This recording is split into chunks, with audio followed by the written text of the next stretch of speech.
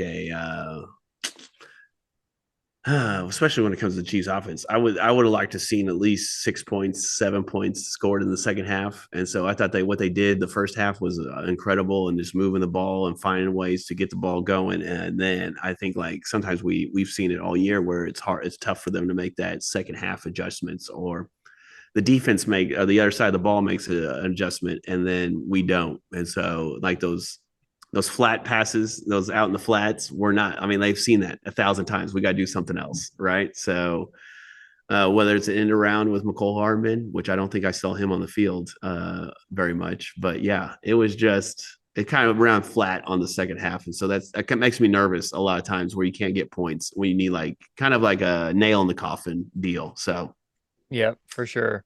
Like I even texted you at that moment, said, "Hey, let's not get too high." We remember sometimes the second half has not always worked out well. right. Even with we remember the AFC Championship game a couple years ago against the Bengals, right, where the Chiefs were up, I think it's 21-10 at halftime, and they lost that game. Yep. So yeah, I mean, in fairness, it was an overtime, but still, when you're up that big and dominating that much in the first half, you don't expect to lose that game. No. You know, looking at you, Detroit Lions, right? So no. Just because you dominate. Hey, I'm just saying the Chiefs have been there. The Chiefs have been there. Yeah, they've been there. So when you dominate the first half, you would almost expect to win the second half too, and didn't quite work out, right? So, but yeah, the offense, they were moving along really well in the first half. In the second half, they couldn't do hardly anything. The first half, they protected Patrick Mahomes well. Even Allegretti did a great job filling in for Tooney, right? On that touchdown run by Pacheco, they ran behind Allegretti there, and he's pushing his guy back into the end zone. That's exactly right. So great play, great playing by those guys. But in the second half, man, they struggled to protect Patrick Mahomes.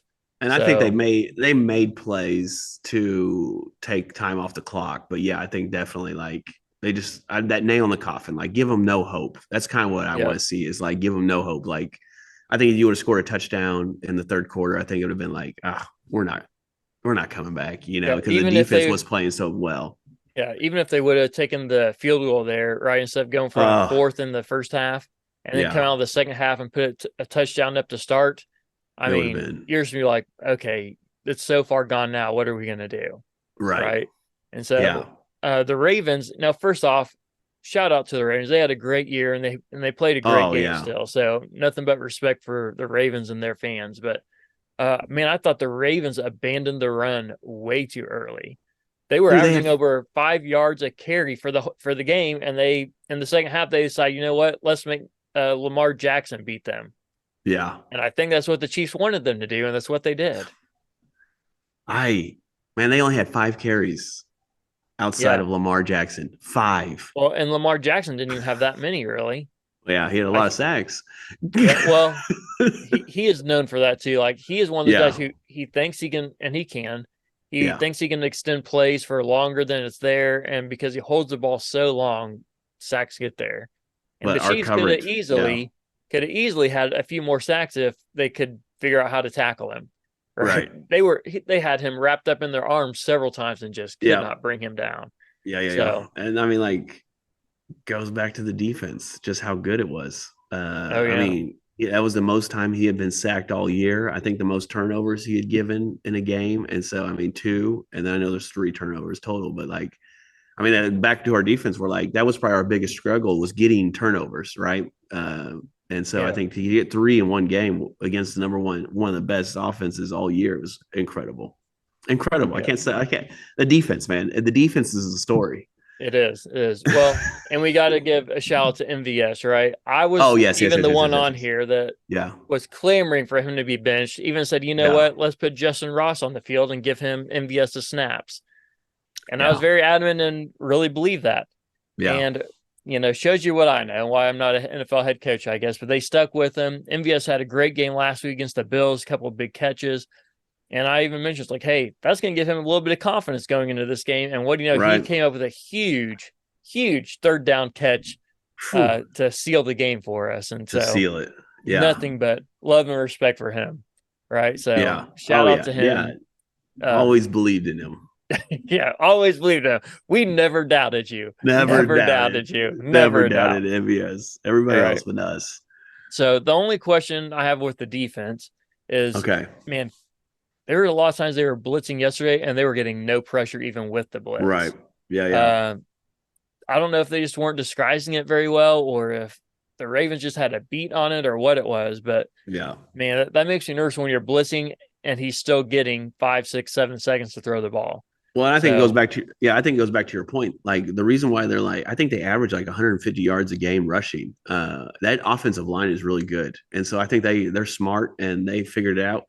And I think and Lamar did a great job. So like a lot of times you can go wide and get to the quarterback, but he's just too quick, right? yeah, He just steps up, and then it's like, oh, now you're way past him. And so I just thought like usually like a normal human we would have got to, but so you think it's a mix of them trying to contain him as much as trying to yes. pressure him? And I thought that's what they did was really Yeah. well. Well, if you watch the Texas games last week, they didn't contain him, and he ran all over them. And this week, and we'll get to where I'd probably the over under on Lamar's rushing yards. Yeah. But like they contained him so well where he had to throw. And what do we say, man? What do we say? What have we been saying for 4 years? The way you beat Lamar Jackson is make him throw. Yep. And so every time he overthrew. I mean, I love watching Lamar, but he just overthrew so many guys that were open. There were plays there for them to take that they weren't able to capitalize on. Yeah. But there's one play that he made that you'll remember this. You remember the game in the playoffs several years ago with Alex Smith. I believe this is the last year with the Chiefs. They're playing the Titans. They're up big. Yep. Marcus Mariota's playing. We had Darrelle Revis in our backfield in that season, and they're close to the goal line. Mariota throws it. Darrelle Revis jumps up, hits it back. Mariota catches his own pass and runs it in for a touchdown. This one didn't end in a touchdown, but the Ravens had a similar play in this last game where, Jackson throws it. I believe Justin Reed tips it up, looking for the ball, is going to intercept it, and Lamar Jackson goes and catches his own pass, only to run it for a first down or something like that. So that just reminded me of that play in that game. I thought, I hope this game isn't about to fall apart like that game did, but luckily it did not. So I think every Chiefs fan over the age of 35 thought like, here we go again. Yeah. I mean, I think like, been a fan for a while. Yeah. Yeah. Like, here we go again. Like, is that going to be the play that breaks us? Just because it's like one of those plays, like how in the world did that happen? And man, usually, I mean, credit Lamar not giving up on the play and running after it, but that's crazy. For sure. Well, I'll tell you this, in the fourth quarter, especially, I was getting nervous with the play calling by the offense. Once again, it looked like they were just calling plays not to lose rather than calling plays to win. Well, did you hear what Pat said after the game? No, what'd he say? Okay, so he's, like I think someone kind of asked him a question about that, like, how come you guys aren't like stepping on the gas and stuff? He's like, listen, I kind of changed the way I played the second half, just the fact I didn't want to turn the ball over and give the Ravens a short field since our defense was playing so well at a high level that like, let's just let them eat, and let's just run clock. And so I think that's kind of answers our question a little bit, but so I don't like it. So you're saying it is as much Mahomes as it is Andy Reid? Yes. Well, I mean, those are Mahomes' words. I mean, you can go look at his press conference, but he said like, our defense is playing at such a high level. I kind of just want to get out of the way of our defense and make sure we just don't do something. And with Tommy, I mean, Tommy struggled yesterday, but he had the biggest punt when it mattered, right? Right there on the 1 yard line. And so I still trust in him. Great punter. Oh yeah, definitely. But we just need him to be consistent. But so that's where I think like, Well, I was unable to see the press conference because I'm more spiritual than you and had to go to church last night. So no, just kidding. No, I know. No, so seriously. Well, whatever it is. So I guess that answers my question. Does Andy Reid, is it more so that he doesn't trust his offense to turn the ball over, or is it that he just trusts his defense that much? I think they're I mean, with that lead at 10 points, I think is a big lead and then I think for that defense, and then I think we got 15 still back there that could turn it on, right? He's like, hey, okay, now we need to score. I think we've seen it where he's going to run or he's going to do something amazing and get us out. But I think let's not ask Mahomes to be special every play. Let's just ask him to be special like 4 times, 6 times a game. Yep. So which is a lot easier. Well, we got the Super Bowl now in 2 weeks, and we got a few injuries still. Hopefully, Joe Tooney, I'm not sure how bad that pectoral injury is, but hopefully he'll get himself back together. Charles Omenihu going out was huge. Like that is a big loss if he's not in there. And Well, I know he was trying to get back on the field, so yeah. I'm assuming they're probably going to be doing X-rays and everything today and MRIs to see exactly what is or isn't there. But I'm hoping that Right. it's not anything significant. He told a beat reporter he'd be back. He'll be ready for the Super Bowl. And it's his former team that let him Right. go. So Right. there you go. Exactly. So he Yeah. has a lot of motivation to play. And Yeah. he even said himself in the previous game, he's like, I didn't come to this team to win one playoff game. Right. Yeah. Like these Yeah, guys yeah. come to the Chiefs now because they want to win Super Bowls. And so Right. he's on a 1-year deal, I believe. And so he's out here like, I'm getting my Super Bowl ring. Yeah, hopefully a lot of those guys can get back. So let's look at some of these over-unders that we guess and what we got right and what we didn't got right. So Mahomes rushing 27 yards was the line. He had a total of 15 yards of rushing. Oh, So I believe when you get sacked, it counts against your rushing yeah, yards. it does. Or you kneel down. Otherwise, Or when you kneel down. yeah, or when you kneel down, yeah. So otherwise, he probably would have had the 27 because he had a couple of big runs for first downs. Yeah. Not a lot, but a couple of big ones. So just Yeah. a little bit short of that. Lamar Jackson rushing 65. I say on Mahomes, we both had the over. We both got that wrong. On this one, Lamar rushing 65. You had the under. I had the over. Uh-huh. He had the under with 54 yards. There you go. Well played there. Mahomes passing. The number we averaged it out to 241, but the actual number was 240 and a half, and Mahomes got 241. Wow. But we are guessing at 240 and both picked the over. So at 235 and a half, we got it right with the over. There you go. Sorry, Okay. 240 and a half. But yeah. Lamar passing 209, and he got 272. Wow. So he got way more than we thought he's going to. We both picked the under on that. So yeah. But when you decide to not run the ball, you're going to get a little more passing yards. So we just assume empty yards. Those are empty yards because you should have 10 points, empty yards. Anyway, sorry. Yeah.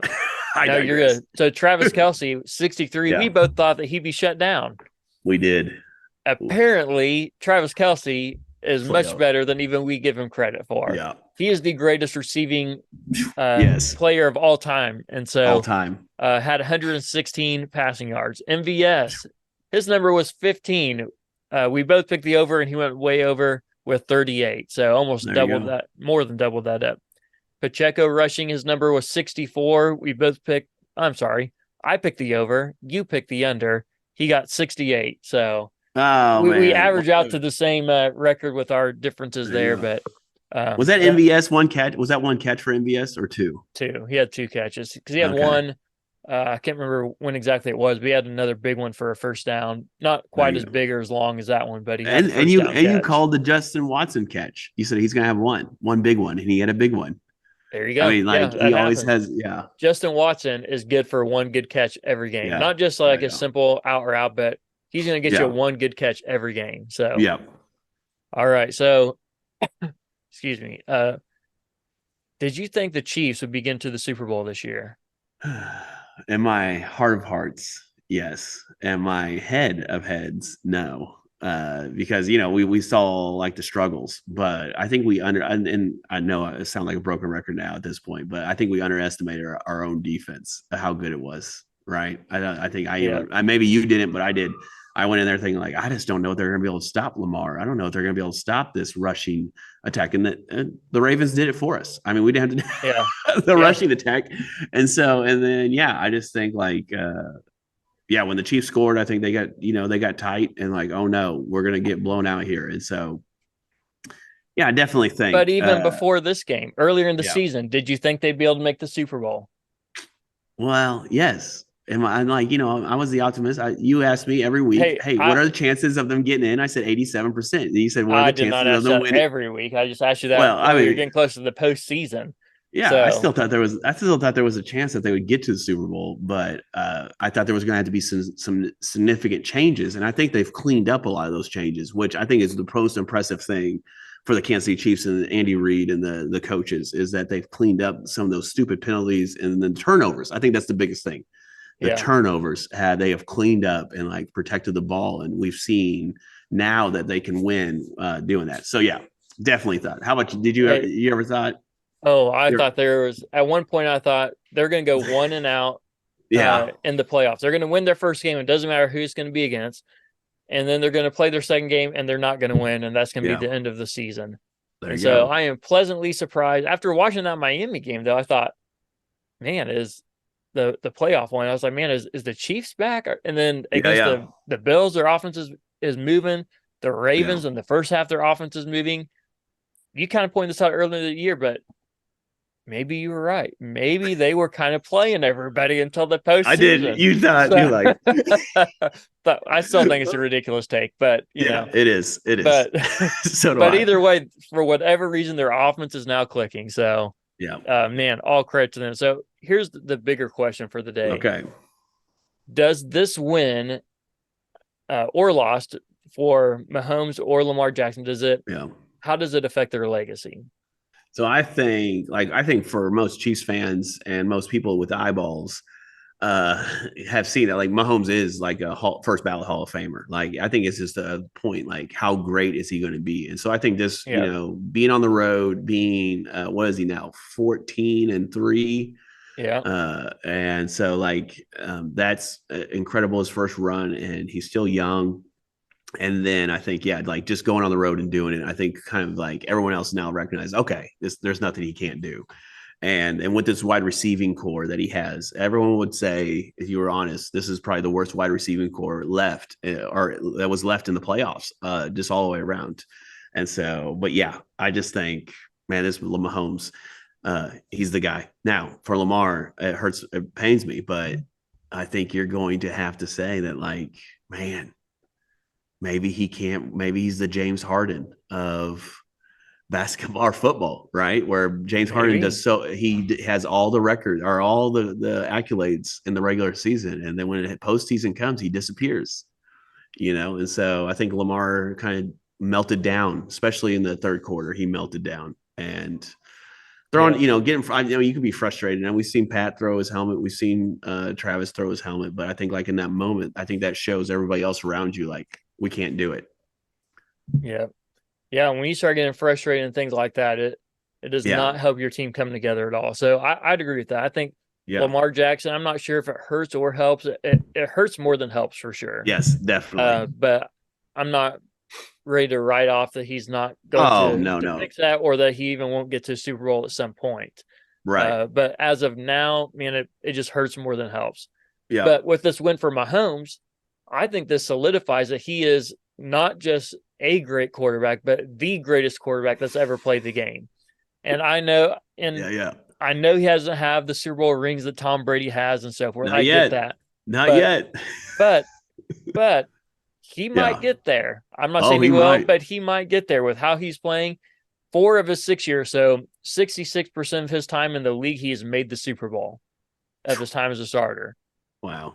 Every year he's been a starter, he's made the AFC Championship game. Yeah. Every year as a starter, he has won his own division. Yep. I mean, and now he's just proven over and over these last 2 years. Last year they said, well, they don't have Tyreek Hill, they can't win games. What they do, they went out and won a Super Bowl. And then this year they're often just trying to say, well, this is the year they're down. They're going to have to be rebuilding. They got too much money on defense, not enough on offense. They're not going to be able to put up enough points, and now they're in the Super Bowl. Yep. I mean, these were the years that supposed to be the rebuilding year, the year that maybe they just missed it this year, and now back in the Super Bowl again because of none other than 1-5, Mr. Patrick Mahomes. Yeah. So I think this solidifies the argument, and I don't think there's an argument to be made anymore that he is the greatest quarterback of all time, the GOAT, so to speak. You know, the GOAT right here. Yes, there it is, man. Get yours on Oh Hey Threads. Oh Hey Threads. You can get one right now. So, all right, real quick, initial thoughts on the 49ers. Yeah, we're going to dive into this here in the next couple of days, but man, Brock Purdy does not scare me. Not that I have all the confidence. I mean, but he has weapons. Christian McCaffrey, Deebo Samuel, Ayuk is turned into an all-timer. Yeah. And then that defense, George Kittle, can't forget him. Trent Williams. Is it Trent Williams? Yeah, left tackle. Yeah, left tackle's all-timer. So they got players. But yeah, Brock Purdy is the weakest link. He's the weak chain in that. And man, credit to Brock Purdy last night. I mean, running around, making plays. So he's a gamer, but I think you can rattle him. And I think our defense, he hasn't seen the Spags. Most people haven't. Lamar Jackson hasn't until yesterday. Yeah, So and then you haven't seen a Spags defense, and so I think they'll have something creative. But yeah, I think and that defense is stacked too. So their two yes. linebackers are incredible, and so but they're Great kind of banged defensive up. line Yep. across the board. Great defensive line. So I'll be interested to see how Tooney's progression, and I don't know about our safety Cook if he'll be back off IR or not, if he'll be available. I may not play start, but be able to just go in.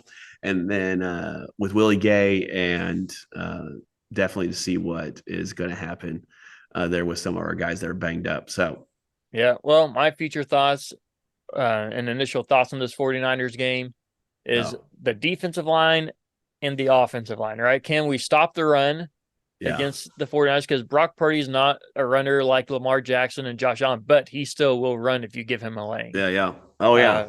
And so you got to kind of watch him, but get pressure on him.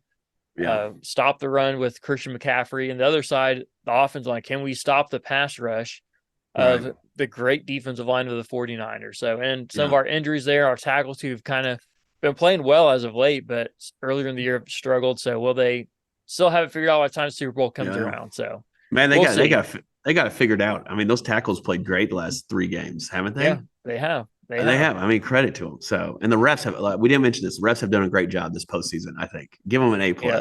Yeah. There's questionable calls on both sides. You can both sides. I know you can make arguments, but we're not going to dive into that in this episode. But this is what we want. This is what we want, right? Let the teams play. Let them play. Yeah. Call the egregious ones and let them play. Yeah. So absolutely. So, well, thanks for joining us this episode of the Kingdom Corner. Make sure you like, subscribe, and as always, leave us a great review. That helps us wherever you're listening to this at. Leave us a review for us. So, this episode is brought to you by Oh Hey Threads. You can find you one of these Patrick Mahomes GOAT jerseys right there on their website.